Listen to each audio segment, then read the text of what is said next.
Well, we do start this half hour with a closer look at the Donald Trump verdict this week. Joining us now, our Deputy Political Director, Averi Harper, and ABC White House correspondent, MaryAlice Parks. Ladies, it is great to have you both here in studio with us. Averi, let's start with you and the guilty verdict.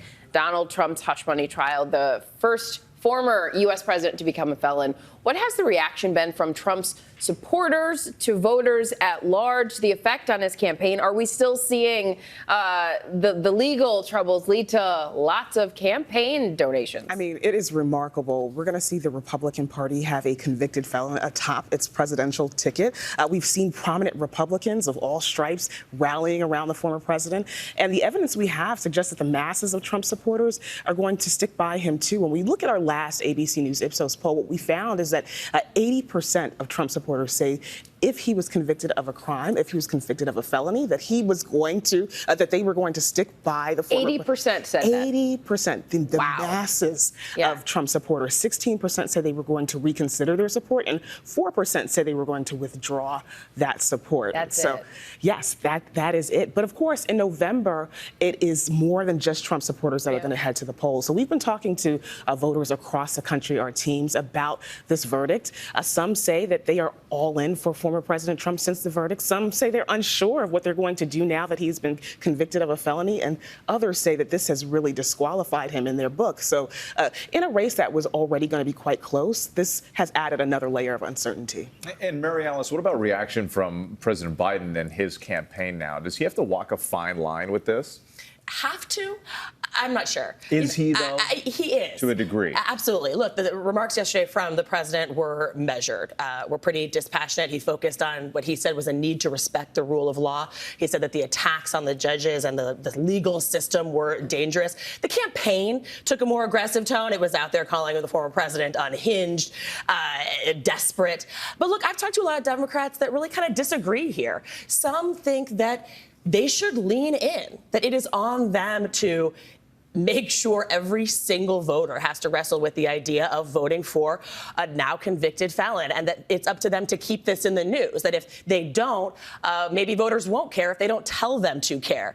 Other Democrats I talked to say exactly the opposite. They are worried about leaning in too much, that strategically that could be a misstep. It could backfire. It could play into the former president's narrative that somehow this is all political. I think that all Democrats, though, will agree that they liked the split screen yesterday. You had former President Trump out there really venting, complaining.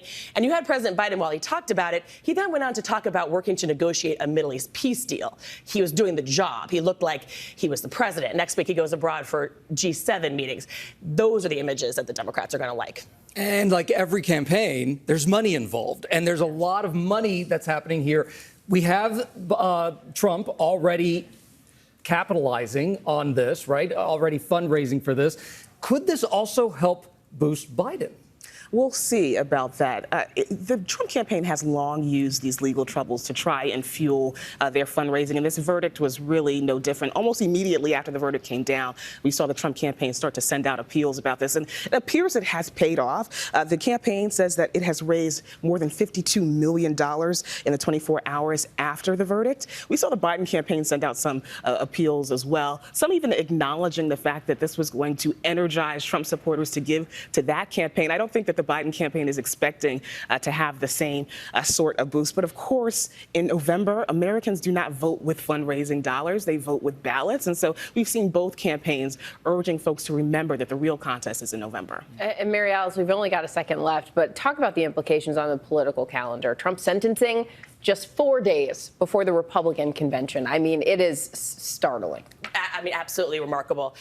And look, I'm thinking about what we were talking about just before we came on the air. We just don't know the impact on the election yet. It is one thing to poll a hypothetical, and it is another for voters to read in black and white convicted felon, for the weight of that to sink in, for people to wrestle with it. And it's one thing for people who say that they just never thought these charges should have been brought to sort of rally support behind the former president. And we'll see whether Democrats do the same and rally support, sort of are jolted awake to support President Biden, too. We'll see. And also the impact on those handful of battleground states that could ultimately decide the election, too. We just don't know yet what it will be.